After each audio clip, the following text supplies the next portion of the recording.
Well, hello everyone. Welcome to the very first episode of Top Rope Talk. You are here with us, the hooker and the heel. We are less than a week away from the 2020 Royal Rumble to kick off our road to WrestleMania. Yeah. Please don't sound so excited. Contain yourself. We've seen it before. It happens every year. We put so much faith in WWE, and I'm really hoping that they'll shock us this year with some really big stuff.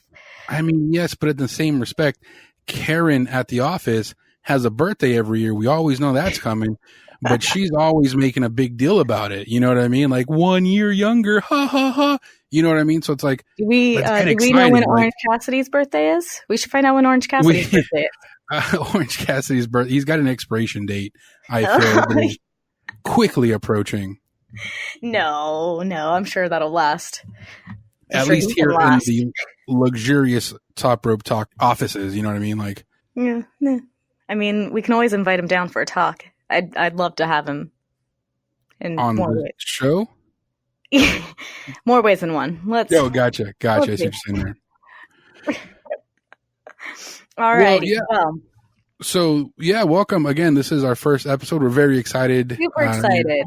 We're just here, a couple of wrestling nerds, wrestling fans, lifelong wrestling fans. Yes. And we decided we have opinions too, and we're going to share them with you. Even if you don't want to hear them, we're going to say them. All right, Josh, well, why don't you start us off? Where did your wrestling journey begin? How did you get into it? Right. Well, yeah, first of all, like she just said, my name is Josh, and that's Anya. Hey. Hey, guys, how's it going? Wave to the people. Wave. So I grew up as a person who was just kind of brought into the world of wrestling. My dad was a huge fan growing up back when they were just small territories and it wasn't like, the big companies and federations that we have today. And so that's where his love of it started, him and his dad. And so I just grew into it and I grew up loving every aspect of it, the showmanship, the athleticism, just I can't help but get caught up in just that raw emotion of excitement. Yeah, there's nothing quite like going to a wrestling show and just being there and experiencing the energy from everybody around. Like, I don't think I've been to a wrestling show where that energy hasn't completely amped up everything. And it's like, no matter what you're doing in your life or what's going on, you can always just kind of have that to fall back on and just have that to be really excited about. I did go to it was like last year or the year before, they came out to Phoenix for a Raw SmackDown combo, and I went to both shows, and they were both kind of flat. Like, and it was just the audience just didn't want to be there. It felt like, really, and yeah. So, and I know, like, I've seen where like were you certain, sitting? Not like on the floor, but the next level. Okay, because I'm pretty sure we went to like all the same shows that year. We did. And I did get like seats on the floor, and I think that also has a lot to do with it. But I can get what you're saying because they weren't as exciting, I guess. But and it could have been where I was sitting because so I've never been on the floor where the rich people are at. Yeah, I go there too many times. And up until recently, I've always been up in the nosebleeds where all the poor people are at. And it was just recently where I started getting into like the middle zone. And when you go on the floor, I'm sure everyone's like going crazy because the wrestlers are right there and you got like sweat flying on you. And when you're in the nosebleeds, everyone's excited because this is a poor thing. And you're just excited to be alive and, with other poor people. And you're just like, yeah, like you can't see anything. They're all little like dots in the center of the ring, but fuck it. You're not home being poor. So it's exciting. And then I think I'm just in that I'm in that like middle America where like I have enough money to know that I'm not poor, but I also know I'm not wealthy. So I'm just kind of like, fuck. Middle ground. Yeah. And so I think I just felt all that middle excitement that like all those people were just like, I totally get that actually. So that's actually funny because most of the local shows that I go to, when I was back in Phoenix, I would go, and the past couple years I got floor seats because I was like, you know what? If I'm going to go, I'm going to spend the money and I'm going to really enjoy myself. Right. A couple years ago, though, my brothers and I, we went to WrestleMania. It was in Orlando. No, And I'm I just sorry. remember You have to say it. WrestleMania. WrestleMania. um, we had decent seats for the actual WrestleMania event, and then we stayed for the Raw after. And I just remember looking at the seat tickets and being like, this can't be right. And my brother's walking up with me, and we are like up at the very highest seats that you could possibly have. And I just remember looking down like, wow, so this is what all you people feel like. Like, oh, this is not good the entire time. I was just like, I don't want to do this. I want to be closer. I can't see anything. Yeah, So I feel you. see, you went the reverse. See, so you went from the rich seats to the poor seats. Yeah, it wasn't fun. When you start on the poor seats, you're like, yeah, this is great because we're poor. Well, I mean, I've been in those seats too, but like when I was younger and I had a poor family, and that's what I was used to. Right. You can't go back, though, is what I'm saying. No. You can't go backwards. It doesn't work. Can't go back. No. No. So, I mean, I feel like I had a pretty similar situation with wrestling, just getting into it. I grew up with two older brothers that I was around a lot, and they loved wrestling, loved watching it. They loved doing it. There have been many times where they've tried to kick my ass a little bit when I was younger. So I remember those times specifically. I was actually just about to ask if you guys wrestled together like that, because me and my brothers, all the time we were wrestling. Yeah. Like we would take all of our blankets and like mattresses and put them on the floor. So it was like, and then we would just beat the shit out of each other. We would pretend that we were like specific wrestlers that we loved so much. And I just remember I was always Sable until Lita came around and the Hardy Boys came around, because one of the biggest little girl crushes I've ever had in my life and still do to this day is Jeff Hardy. But I was like, I want to be Lita. And so like, I just remember trying to do some of these moves, and I'm just like this little tiny girl.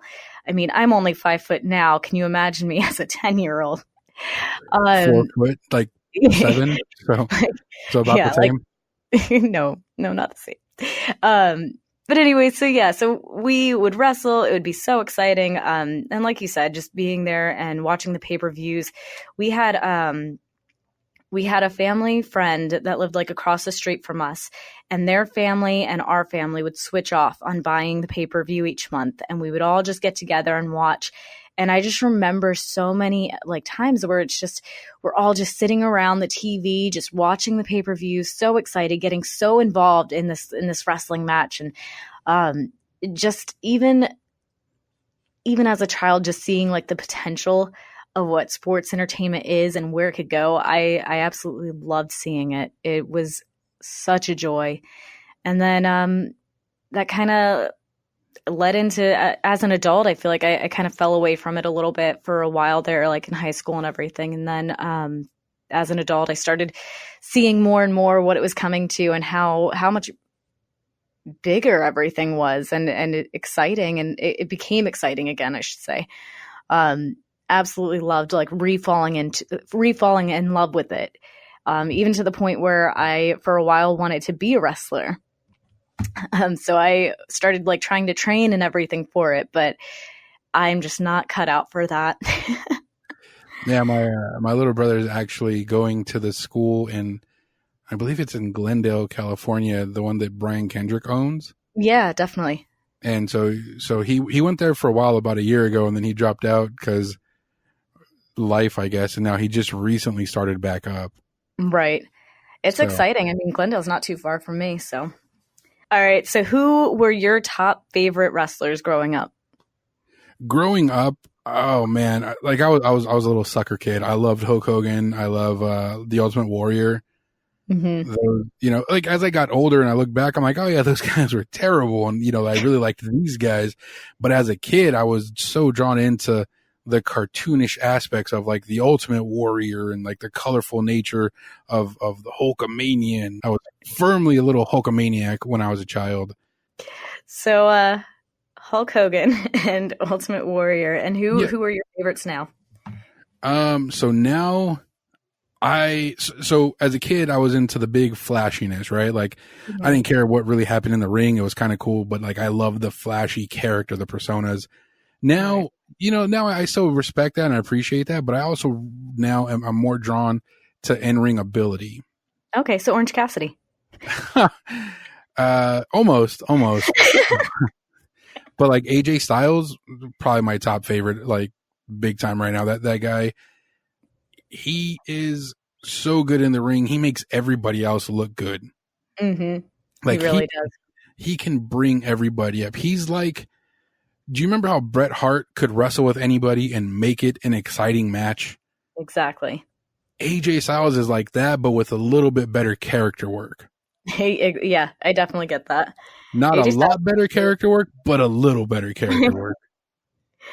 and like his even like just his entrance and everything, like just continuously engaging the crowd from very like the moment he comes out to the very end, still always engaging. And I think his speed and his talent for like his age, especially, it Dude's just like sets him 40 apart. and he's still flipping and flopping like that.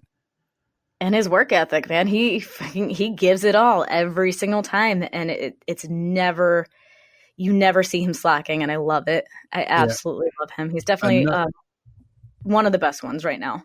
Another one that I love is Drew McIntyre. Oh, he's good. Yeah, he's ferocious. He's talented. He's got that awesome accent. Yes, I just wish they would treat him better, like in the storylines. Story. That is what happens with WWE. So I am excited to see more of him, though. I feel like he's going to get a good push here. And obviously Chris Jericho. Oh, of course. Like, we need some bubbly right now.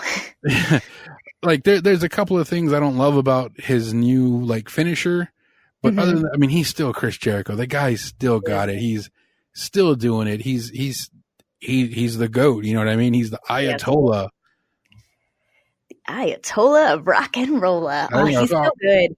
I was remember hoping you were going to pick that up. I just remember like watching him when he first came out. Like, I don't even remember how old I was. I just remember being so amazed at him. My sister loved him so much. The whole Y2K thing, huh? The whole Y2K. Yeah, or Y2J. Excuse me. Yeah, Y2J. My sister would wear her hair though, like he did, with the little ponytail in the front. Oh, that's awesome. Like every day, I'm like, Ashley, you are not Chris Jericho. I mean, I'm sure it looked absurd on her, but that's still really awesome. It was good stuff. So, my favorites growing up were Undertaker, Roddy Piper. Those were my two big ones. But as far as like who I came into, because I mean, I started watching during the Attitude Era. And so I was really big into Jeff Hardy, like I mentioned. I loved Sable. Road Dogg Jesse James was my boy, man. I loved him with a passion. So good on the mic. He is. Oh, he's. I thought he was okay in the ring, but on the mic, he was just. Exactly. I completely, especially like watching back now, rewatching old episodes, I see like, okay, maybe not the best wrestler, but man, could he could draw a crowd like crazy. And then there were like the women, Sable and Chyna. I think they were just so incredible to watch as far as, maybe not necessarily talent as far as wrestling goes. I mean, Chyna was awesome, but just the ability to draw the attention. I mean, I was a little girl looking up to people and trying to find like people to be inspired by. And I mean, Sable, we can all admit she is quite the looker. Well, I mean, but to be fair, you're still a little girl looking up to everybody. Pretty much. Except for maybe Alexa Bliss. Yeah. I mean, Alexa Bliss and I are the same height, and she is actually currently like one of my top favorite wrestlers in the industry. I absolutely love watching her, and her. Not only is she great in the ring, her character work is just impeccable. Exactly. The only complaint I have about her is what was the segment, that horrible segment, like that she did with Bailey. With Bailey, like, this is your life, Bailey or whatever. Yeah. Yeah, that one was bad. I felt so bad. And there was a couple people on the Instagram, one of our posts, we were talking about this, like how Lana and Lashley is just about as bad as that. I say it's a little bit worse just because that is going on forever, whereas that segment was just the segment. One awful, never-ending segment. Yeah. and then it's like creative didn't learn their lesson, because like a couple months later they did the Sami Zayn, "This is your life, Bobby Lashley." Like, why? Why would you follow that up? Because it worked so well the first time. Exactly. Man, it's just ridiculous. So Alexa Bliss is definitely one of my favorites right now. I still go back and watch Roddy Piper is just absolutely amazing to me, and I will never stop loving him. Orange Cassidy, as I've mentioned before, God, who would have thought? Like, I actually really do love watching Orange Cassidy because he's talented. He is talented. With a crazy gimmick, but it works. I really enjoy him right now in small doses. Like, I can't take too much of him. You know, when he's out for like the little bits, like, it works. And I think he's doing really well with the tag team aspect too. Like, just being a part of like a team rather than just by himself. I think that kind of helps tone it down a little bit. One person I'm really excited to see back in action, Johnny Morrison. Yes. He is just so good. And to see him back, I mean, just watching the little clip of him in like a full outfit, jeans and sunglasses, and he still like kicks ass like he was wearing his like wrestling tights. Like, it's just insane to me. I remember one time, this was years ago. I was with a longtime ex-girlfriend now, but it was when Miz and Morrison were the tag team champs, right? Right. Mm-hmm. And they did a signing at a local Walmart in the Long Beach area. Oh my Lord. Yeah. And so I showed up to this Walmart and waited in line for like 2 hours, and I got to meet Miz and Morrison. That is amazing. Oh, they had the belts with them. They let, cause like my girlfriend at the time was like obsessed with like, well, at the time he wasn't Morrison. He was, right. Yeah, no, it was Miz and Morrison, right? I think so, as far as I remember. Yeah. So like my girlfriend at the time was obsessed with his hair. So he let her play with his hair for a few moments. And, they were selling like a book or like a DVD or something. I bought it, and it was just really cool. Like, they're huge in person, because like the Miz and Morrison aren't like the most imposing looking guys on the roster, right? But that's because they're standing next to other behemoths. When you when you see them in person, you're like, holy shit, that's a lot of man. Even the Miz, really? I wouldn't think that about the Miz. Yeah, you're just like, Jesus, man, like, there's like so much of you. I feel like he looks small on TV, honestly. Like, I've always thought he was like one of just like the smaller. Well, and that's the thing. Like, he looks so small because he's next to people who are so big. Right. And so when you see them in person, you're just like, Jesus. Like, I mean, don't get me wrong, Morrison was bigger than the Miz for sure, but the Miz isn't a small guy. Like, when you bump into him at Walmart, you're just like, oh, Jesus Christ, you must work out. You know, I don't go to Walmart, so I don't know what it's like to be seen there. I love the shade, but no, like, I mean, I was there because they had an appearance there, so I went there. I'll admit that one is a good reason. I went there on purpose. Why they went to Walmart of all places? Yeah, that always made me go, like, why? I know they were performing in the area, like at like Staples, like the Pond or something. At least go to a Target, guys. Come on, right? Who looks this? Yeah, but they were just there at the Walmart. We wanted to talk about something important in wrestling, foundations. You know, first episode set the foundations of who we are, what we're all about. And we figured, what the hell? Let's talk about what we feel are some of the foundations for wrestling as we know it today.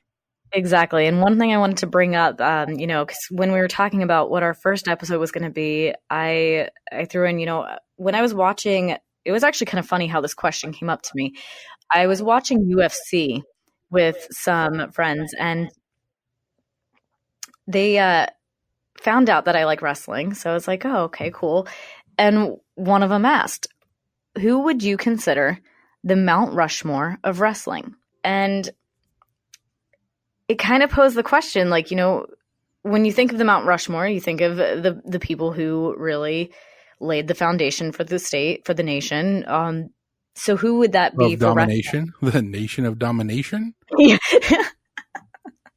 And so and we've talked about this, you know, we've talked about like who we love and everything, but that's not necessarily who really made wrestling what it is today and built it. And one thing we both discovered is this is a very difficult question. It's so difficult because, look, to be perfectly honest, my initial thought was like a group of 4 that I personally love for various different reasons.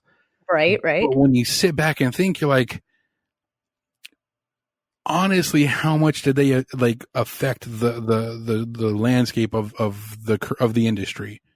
Exactly. You know what I mean? Yeah. And I don't mean that to like slight them, to say, oh, they didn't, you know, contribute, because they did. At all. Like, yeah, there are definitely certain individuals and certain people that made wrestling what it is today. And if they were not alive, or if they did not do what they did, wrestling would not be the same. And that's agree. how we're looking at it. So, yeah. So right. I definitely did some deep soul searching on this one. Yes, same. I feel it's just so bad because there's so many people that I wanted to include on this list, but there's only 4 faces on Rushmore. Yep. So we're limiting it to 4. Yeah. So it's a begrudging 4. Like I legitimately came up with like 5 different Mount Rushmores. I was like, this is my personal favorite. This is like who affected everything.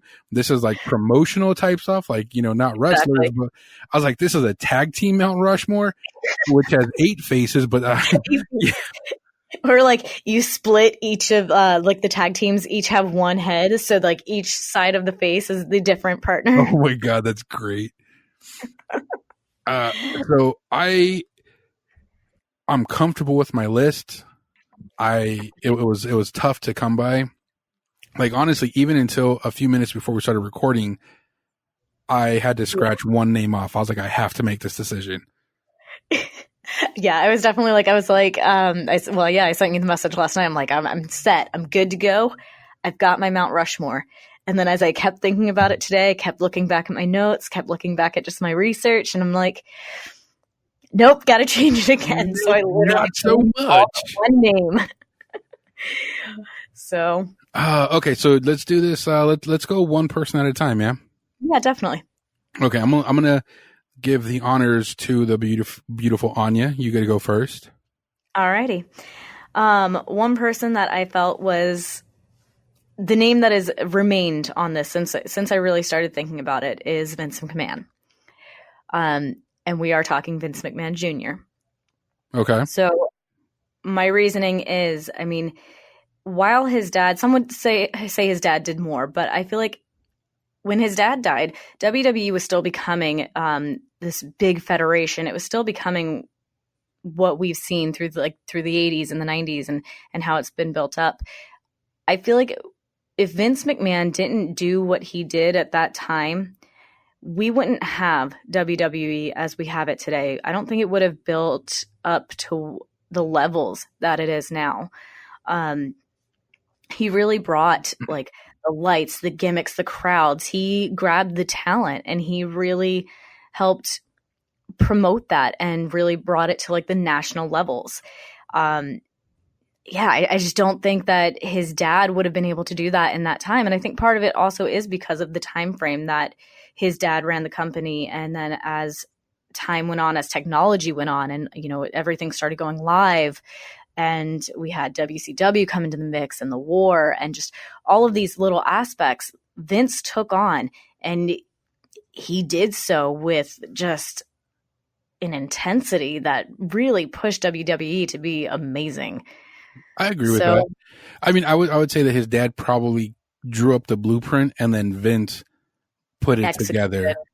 Mm-hmm. He was the excellence of execution. Yeah. I don't think his dad really knew. Like, because I mean, they are a wrestling family, but I don't think his dad really saw or realized how big this would become. And to see it now, still in 2020, thriving like it Right. is, it's incredible. So But now it's time for him to let go of control just a little bit. yeah, now we gotta move on. Gotta let the next generation take over. So I really wanted to include him on the list. I really did. But I put myself under my restrictions for myself. My self-imposed punishment here was they had to be a wrestler. They had to primarily be a wrestler. There you go. I was gonna say we talked about this. Vince did wrestle. He did.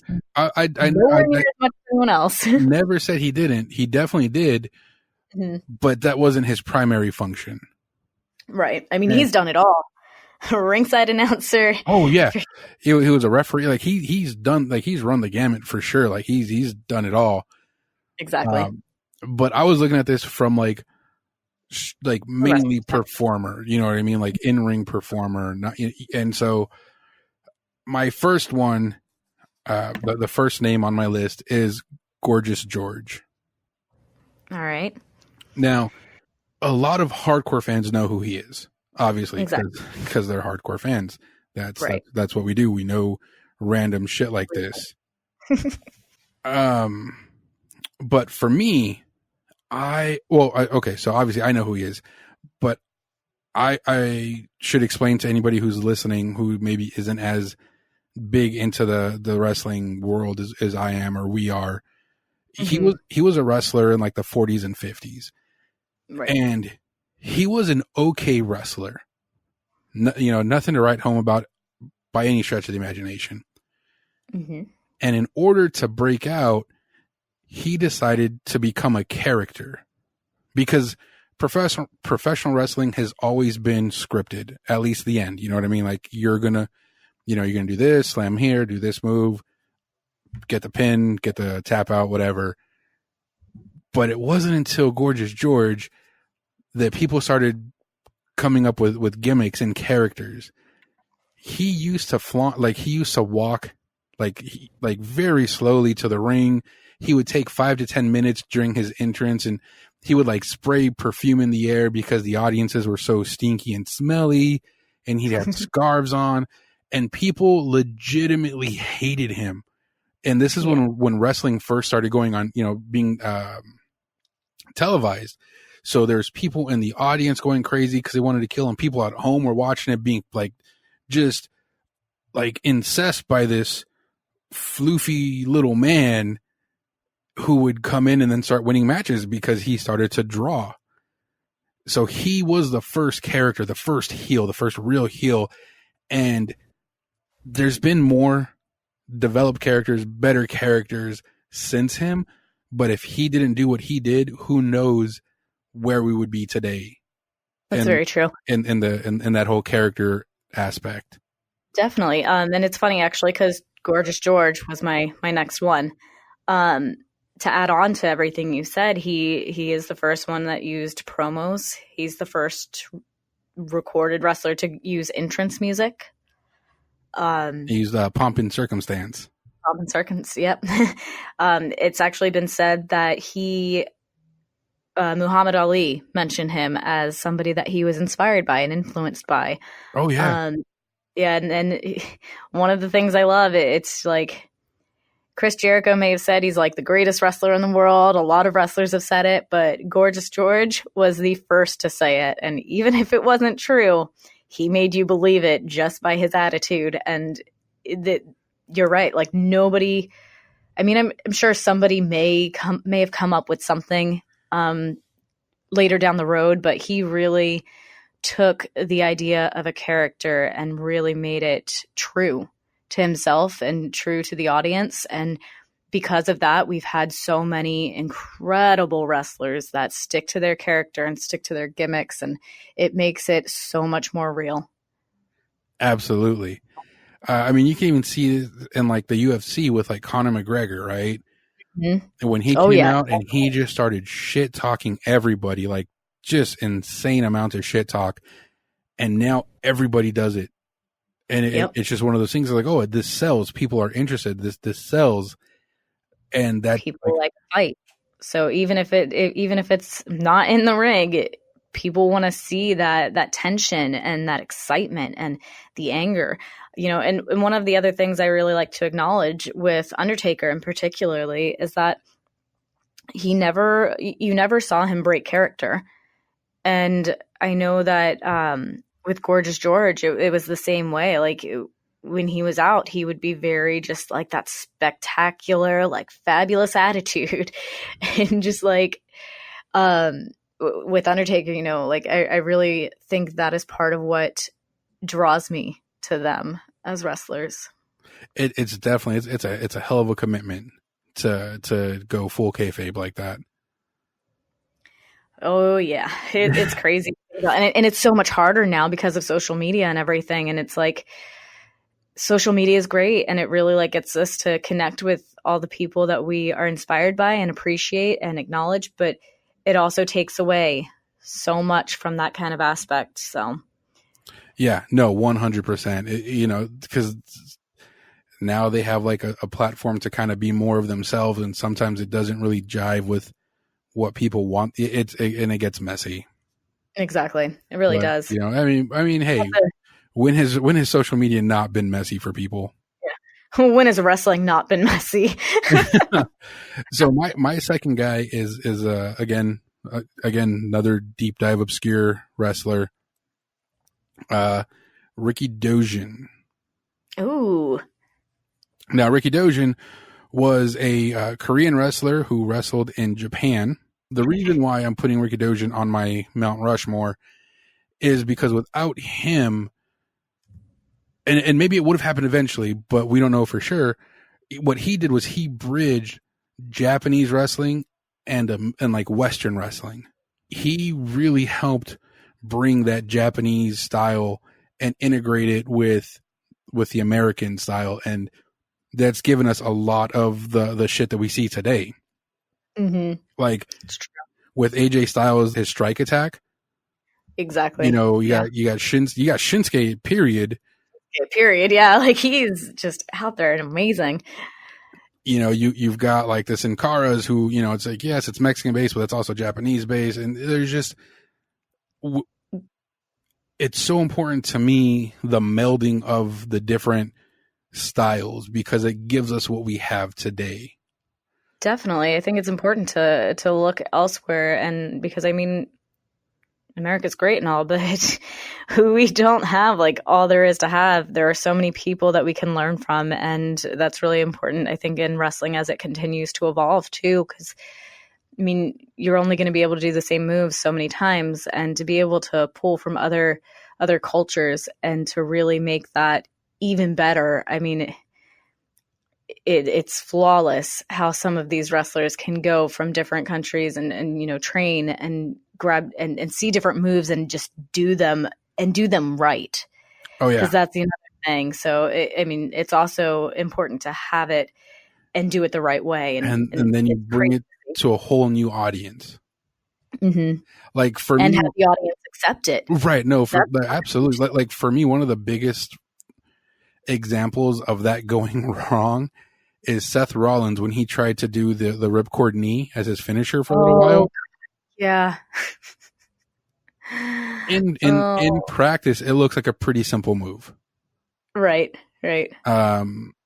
What's his name? Kenny Omega does it beautifully. I mean, is there anything he doesn't do beautifully? That's true. But when Seth Rollins did it, it's like you can tell he didn't have the proper training on that maneuver, because every time he did it, it just looked so clumsy and clunky. And it's like, what are you doing, man? Stop. Please stop. Please stop. It's like one of those times where you're just like cringing so bad that it's like, can we just pretend it didn't happen? Yeah. Like Lana and Lashley. Just stop, guys. Please. Or that, I also think of the time that The Rock came on Raw and he like insinuated that he went to like Lana's motel room and fucked her. That was another cringe moment. Yeah, especially coming from him. I'm like, come on, you are so much better than this. And like Rusev's just standing there looking like a ballless cuck while Lana's looking all like hot and bothered. I'm just like, Jesus, this is terrible. Poor Rusev, man.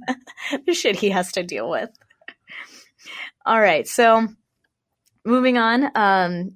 My third head, if you will, is actually a woman, Mildred Burke. Okay. She is one of the first like really well-known women wrestlers. I mean, she started off wrestling men at carnivals. She held the NWA Women's Championship for 20 years. Very nice. Yeah, she started as a teenager. She was actually a waitress and was noticed, and then she there was like, I don't remember the story specifically, but basically somebody wanted to body slam her, one of the guys, and then she ended up body slamming him. I bet And she did. the rest was history. She just started off wrestling, and she apparently, as I was reading more and more about her, because I know there's a couple books that I've kind of skimmed through. She's wrestled over 200 men, and she only lost once. Oh, damn. Yeah. So she definitely started the incredible evolution of women's wrestling, and one of the biggest things that her legacy has really left us is that she started the World Women's Wrestling Association, which I think speaks for itself. That is huge, and it really gives a platform and a standing for women wrestlers to be amazing wrestlers. That's crazy. I thought Stephanie started the women's revolution. Oh, little Steph. No, that I have a lot of respect for that choice. I figured you would have done something like Mae Young or Fabulous Moolah, but that's a Don't be hating on them. no, not at all. I'm just saying like those would have been like a more obvious choice, but that's. And you also make me feel sexist because I don't have any women on my Mount Rushmore. There's only 4 spaces, damn it. I mean, women made an impact also. I mean, you're not wrong. You were so close-minded. I mean, I guess that's what poor people are like, huh? I can't afford to be more open-minded. So my third addition to our Mount Rushmore conversation here is actually Gory Guerrero. Ooh, yeah. So Gory Guerrero is the father of Eddie Guerrero, uncle of Chavo. It was uncle, right? That actually, I don't know. Because Eddie and Chavo were cousins. One sec. Anyways, so Gory, again, like Rikidosian, he brought like he melded the American and like the Hispanic Mexican worlds of wrestling together. He again furthered that melding pot that we have today. He created the camel clutch, the Gory bomb. The guy was just, his contributions were limitless. I feel like him and Rikidosian and George, like those are the first 3 big ones for me, because again, it gives us the styles that we have today. You have how everybody just flows from one move, one style, into the other. It started with these guys, bring it all together, I feel like. Yeah, I would say that's a really good choice, actually. Oh, thank you. And yeah, Chavo was his nephew. Yes, I was right. Mm-hmm. Yeah, it's always interesting, like, to see the families, and that's definitely another episode that we're going to have coming. Just like the families that have integrated in wrestling and how they've evolved, and it's such a Eddie Guerrero in particularly is such a sad aspect for me. My older brother was obsessed with him, and just to see where he learned so much of his talent from and who he watched, his father, that was like his person. And so Eddie Guerrero and that family line definitely holds a special place. Yeah, that was a devastating loss for me. I could not believe it. Yeah, it's same. Well, I'm sorry. I could believe it. I just didn't want to believe it. Exactly. Yeah. It's one of those losses that it still impacts like wrestling today. And it's crazy to see that. So, all right, Anya, who is the last face on your Mount Rushmore? The Anya Rushmore. Actually, you mentioned her. It's Fabulous Moolah. Oh, look at that. Wow, I really look like a horrible person right now because Yeah, you you suck. you have a 50-50 divide, and I have Nothing. wow. You are sexist. Wow. I cannot even believe I'm on this podcast with you.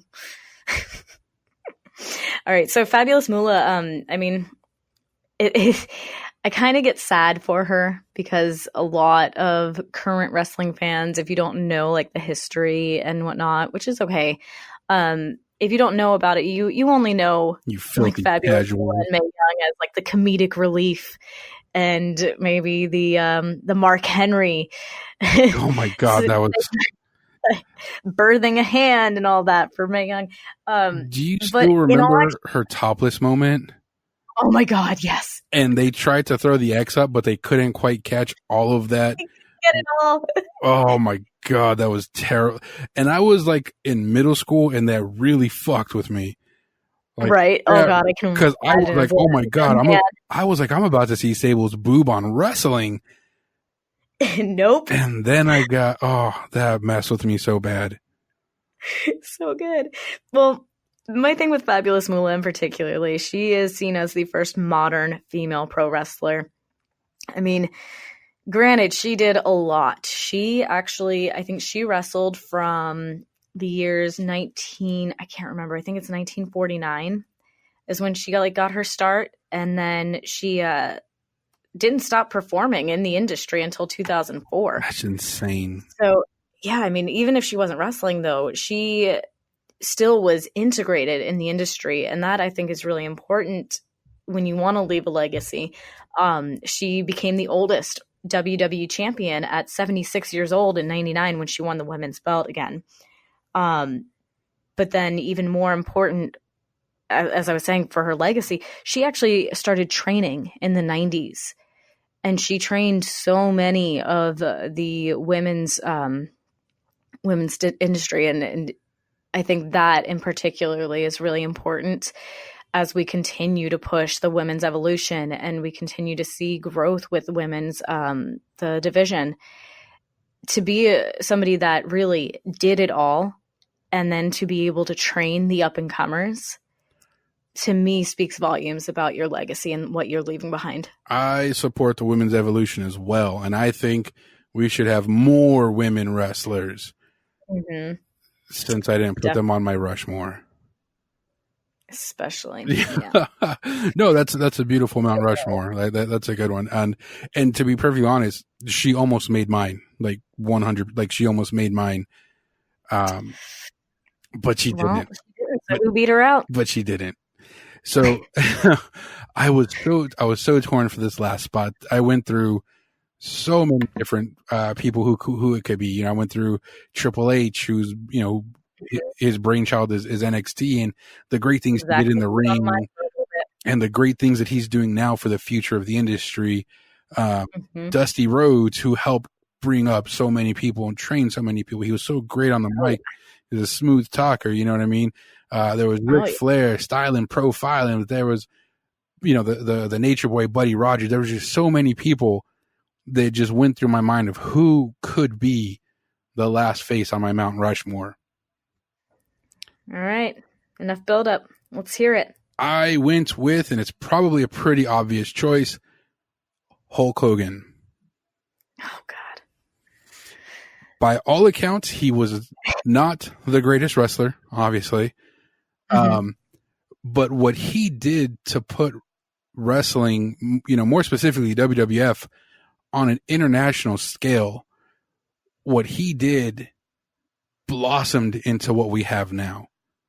If it wasn't for him and the spectacle of WrestleMania and body slamming Andre the Giant and the movies he made and just getting the Hulkamaniacs and running wild, what would we have? What we have today? Hulk Hogan and Vincent McMahon together were an unstoppable pair.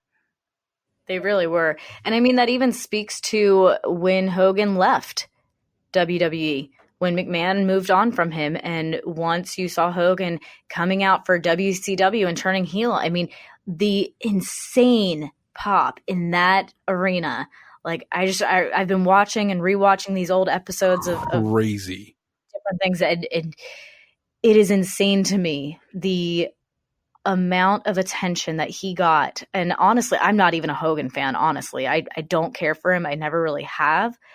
I just never saw what the appeal was for him. Even saying that, though, he crossed my mind to be on my Mount Rushmore because of the fact that he ultimately was the first like really big, like going international character for the wrestling industry. As a kid, obviously, I mentioned this at the top of the podcast, I was a little Hulkamaniac. As I grew older and looked back, I was like, oh, yeah, he wasn't that great. Like, his character was okay. Like, his promos were okay. His performance in the ring was okay. But that moment when he body slammed Andre the Giant, that was another one I recently watched, and I'm just sitting there like on the edge of my seat still. It like never happened before. You know what I mean? Yeah. It had never. Like, and the story of how that. Are you familiar with the story of how that happened? Mm-hmm. About how like Hulk Hogan wasn't sure if they were going to go with that match until the match was happening. Exactly. Yeah. Like he literally changed the landscape, and that. I mean, if we're looking at who had a big impact on wrestling to be on Mount Rushmore, who honestly had a bigger impact than Hulk Hogan? Because he's definitely a somewhat worthy selection. I don't know if Fabulous Moolah is better. I mean, he technically, if you want to look at it, he kicked off the Monday Night Wars by going to a different company, and you had Vincent and Hulk facing off. It wasn't Vincent and Eric Bischoff or Vincent and what's the dude's name who was paying Bischoff though? The Ted Turner. Yeah, Ted Turner. Yeah, it wasn't Vince versus Ted Turner or Vince versus Bischoff. It was Vince versus Hogan. Yeah, for a very long time, that's what it was. That's what it really was. And in the end, Vince won because Hogan, I think he just loved WWE so much that he tanked WCW so we could win the war. Yeah. But no, I feel like where would we be today without his contribution in the late 80s, early 90s? Like would we have anything? I mean, I can definitely agree. I think we still would have quite a bit, but it definitely would not be the same. We wouldn't have Orange Cassidy, that's for sure. Whoa. You better watch your tone. Calm down over there. Well, Orange Cassidy would be alive and running. Well, no, he'd still be alive. It's not about being sired. It's like the character. Would the character still be here? He would. Absolutely. Orange Cassidy is one on his own. He's on another playing field. You can't reach him. Well, not even Hogan. All right, guys. I would say that seriously. All right. So those are some pretty awesome Mount Rushmores, I think, that really built up the foundation, and it kind of shows how we view wrestling also, Josh, you and I, and what we've grown up with and how we've really like developed as adults, with this being such a major aspect in both of our lives. And hey, if you follow on Instagram or listen on a place where you can comment, put your Mount Rushmores. We'd be interested to see what your, who your foundations are. Exactly. Let us know like what you think of ours as well. I mean, if you think we're completely batshit crazy, then please tell us. I mean, I know most of that will be for Josh, and make sure to bring up the fact that he didn't have any women on his Mount Rushmore. Definitely give us a follow. Our Instagram handle is Top Rope Talk Podcast. You can also find us on Facebook. Before we finish out, though, Josh, Royal Rumble.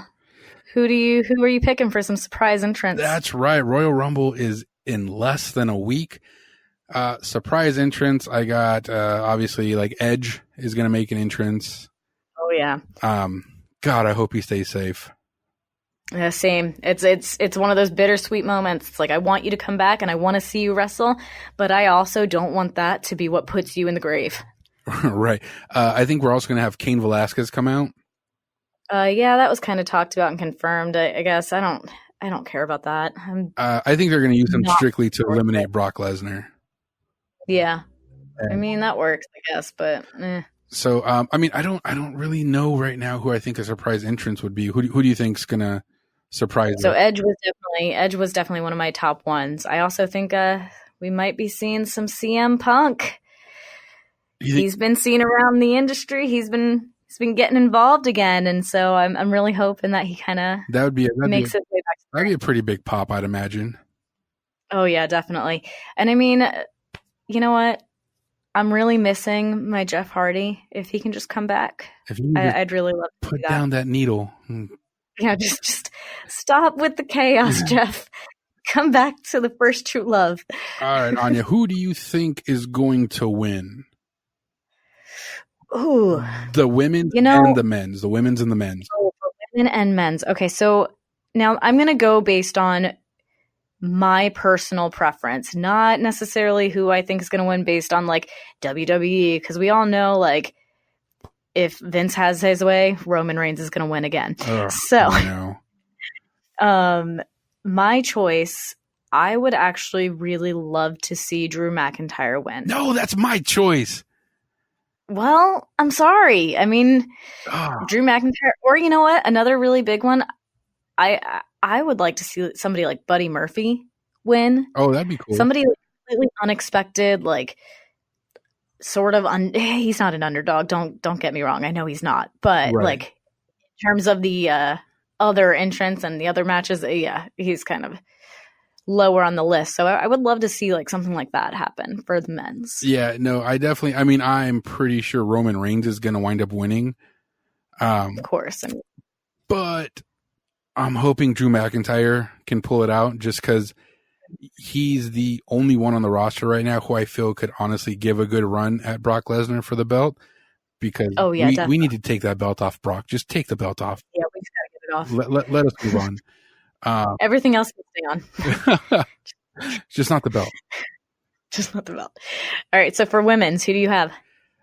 I'm thinking Shayna Baszler. She dropped the belt to Rhea Ripley for NXT. I think she's going to come up to the main roster and wreak havoc. Do you really think they would let somebody from NXT take the Royal Rumble like completely? I mean, she's still. Or would this be her way, the way of like integrating her into like the main roster? It would be her migrating to the main roster. Okay, so I really don't like her, honestly. I can't stand her. I think she's great in the ring. She is. I'm not saying anything bad about her in the ring. I just don't like her as a character. I don't know. I just don't think she really has much. But needless to say, my choice is Alexa Bliss, of course. Oh, I would love if that happened. Dude, she is amazing. She's super talented. She's got her shit together and she's on the mend. It would be really good to give her like another push because she hasn't really been doing anything. Like, I feel like she's just kind of hanging out right now. So I feel like it would be really cool if Sasha Banks won. Why? Because I feel like she's done so much, but she always gets cut short all the time. I completely disagree with that, like 100%. So, I mean, honestly, like, that's a whole nother day. We'll go into stuff about that too, like things of that sort. But yeah, guys, thank you so much for bearing with us for our very first episode of Top Rope Talk. You've been listening to the Hooker and the Heel. Yay. I'm so excited about our first episode. I can't even contain it, guys. Be sure to check us out on Instagram, Facebook. We are going to be posting a lot more. We're going to be getting episodes out on a weekly basis on Tuesdays. And be sure to check us out. Definitely give us a listen and subscribe and comment and like and rate all the things you do with all the social media. And come check us out next week when we go over the Royal Rumble and talk about results, who won, why they shouldn't have won, Roman. And then we're also going to talk about our favorite Royal Rumble moments from the past. Yes, definitely. And that's going to be a good one. Currently rewatching all the Royal Rumbles just to like find those precious moments. All right, guys. Remember, talk forever. I don't even know.